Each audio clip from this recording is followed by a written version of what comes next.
The North Atlantic, 1943. A gray dawn hung heavy over the restless sea as HMS Resolute, a British destroyer, cut through the waves. Her crew had grown accustomed to the constant threat of German U-boats, but each patrol carried a weight of dread. The sea was never silent. Somewhere beneath those endless swells lurked predators with steel teeth. Lieutenant Commander Caldwell, captain of the Resolute, gripped his binoculars as the faint cry of the lookout echoed from the foredeck. Periscope. Bearing 220. The announcement electrified the crew. Caldwell's voice was steady as he snapped commands. Hard starboard. Prepare depth charges. The destroyer heeled sharply. Below, sailors rushed to their stations, the thunder of boots echoing through the narrow corridors. The ocean, deceptively calm, suddenly felt hostile. The U-boat, later identified as U-317, had been stalking a convoy just beyond the horizon. Its captain, Captain Lieutenant Otto Kruger, was a seasoned commander. He had sunk 4 ships in the last month, and his confidence bordered on arrogance. But this morning, his hunter's instincts failed him. His periscope broke the surface just long enough for the British lookout to catch the glint. Inside the cramped steel tube, Kruger barked orders. The U-boat began to dive, but not fast enough. The Resolute bore down, its engines roaring, its prow like a spear pointed directly at the submerged beast. "Depth charges ready!" shouted the weapons officer. Caldwell hesitated for half a heartbeat, calculating. Dropping charges might cripple the submarine, but it could also allow it to escape in the confusion. Then he made the brutal decision. Helm, ramming course. Full speed ahead. The order shocked even hardened veterans. The destroyer surged forward, the bow slicing into the rolling sea. Every man aboard braced as the prow struck the U-boat's steel hull with a grinding, thunderous impact. The sea erupted in a geyser of spray and debris. For a moment, silence followed, broken only by the groan of tortured metal beneath the waves. Then the ocean bubbled as air and oil burst to the surface. The U-boat had been torn open like a can. Caldwell lowered his binoculars. "All stop." His voice was cold, final. Around the ship, men cheered, the Predator destroyed, the convoy safe. But as the oil slick spread, dark shapes appeared amid the waves. Men. Survivors. German sailors clung to rafts, planks, or simply floated, shouting desperately across the water. The battle was over, but the true dilemma had only just begun. The sea around the Resolute writhed with life and death. Dozens of German sailors bobbed in the icy swells, their cries carried on the wind. Some begged for mercy, others cursed the destroyer that had shattered their iron home. Lieutenant Commander Caldwell stood grim on the bridge, watching. His first officer, Harold Greaves, approached quietly. "Orders, sir. Shall we lower boats?" The question hung like lead. Caldwell knew the risks. Every minute spent retrieving survivors exposed Resolute to attack. The Atlantic was vast, yet never empty. Other U-boats prowled these waters. Stopping to help could mean their own destruction. Still, the sight gnawed at him. Some of the Germans were barely more than boys, their pale faces twisted in terror as the cold water claimed them. Caldwell had once been a boy himself, tossed into the chaos of war before he had fully grasped life's weight. "Signal the convoy," he ordered finally. "Advise them the threat is neutralized. We will stand by for 15 minutes. Greaves hesitated. "And the survivors?" Caldwell's jaw tightened. "Hold position.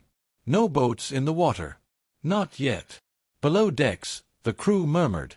Some sailors pressed against the rails, watching the desperate enemy thrash in the waves. Seaman Thomas Riley, only 19, whispered to his friend, "They're drowning, same as us if it were the other way round." His mate, Jack Bowers, spat into the sea.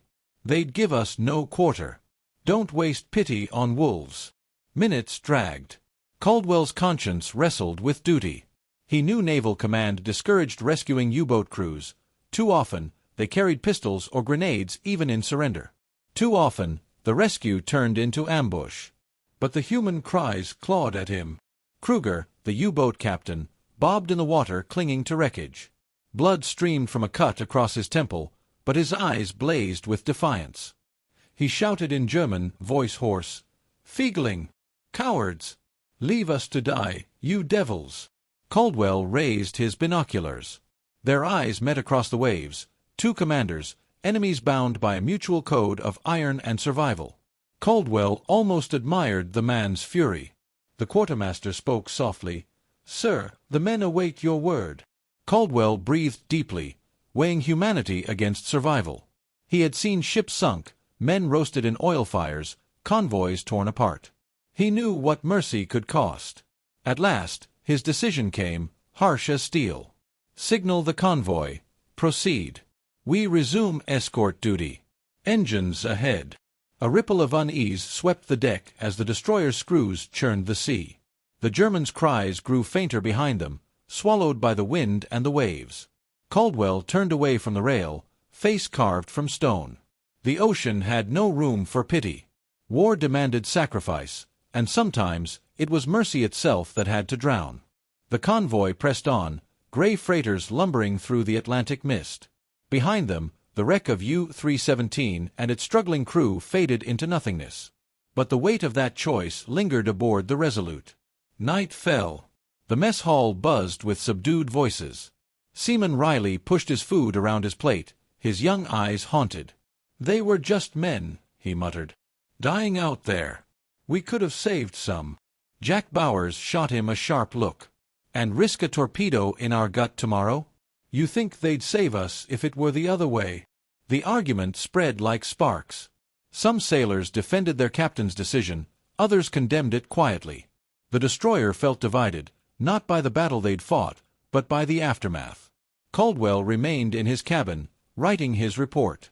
His pen scratched steadily. Enemy submarine destroyed. Convoy secure. No survivors taken. The words felt clinical, detached. Yet he paused, staring at the blank space below, as if the paper itself accused him. He set the pen down, his thoughts drifting to Kruger's face, the fire in those eyes, the cry of rage that had carried across the sea. Caldwell had not feared him in battle, yet he feared the memory of that look. Shortly after midnight, a coded message arrived from Admiralty. "Congratulations on successful action. Convoy remains priority.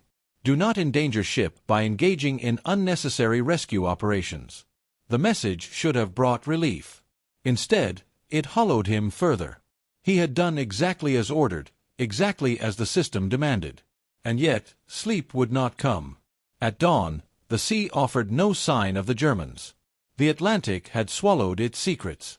Only a faint smear of oil on the waves bore witness to what had occurred. Caldwell stood alone on deck, the cold wind cutting at his face. War, he realized, was not only fought with guns and steel, but with decisions that scarred the soul. His men would remember the ramming, the victory, the survival of the convoy. But he would remember the voices in the water, fading as the destroyer pulled away. Perhaps that was the price of command, to bear the weight so others could sail on lighter. The sun broke through the clouds then, casting a fragile light across the sea. Caldwell squared his shoulders. The war was far from over, and the Atlantic would demand more from them yet. But he vowed silently that if fate ever reversed their roles, he would meet his end as Kruger had, with fire in his eyes, and no plea for mercy. The convoy sailed on, the destroyer guarding its flock, and the ocean rolled endlessly, indifferent to the dead it kept hidden beneath its waves.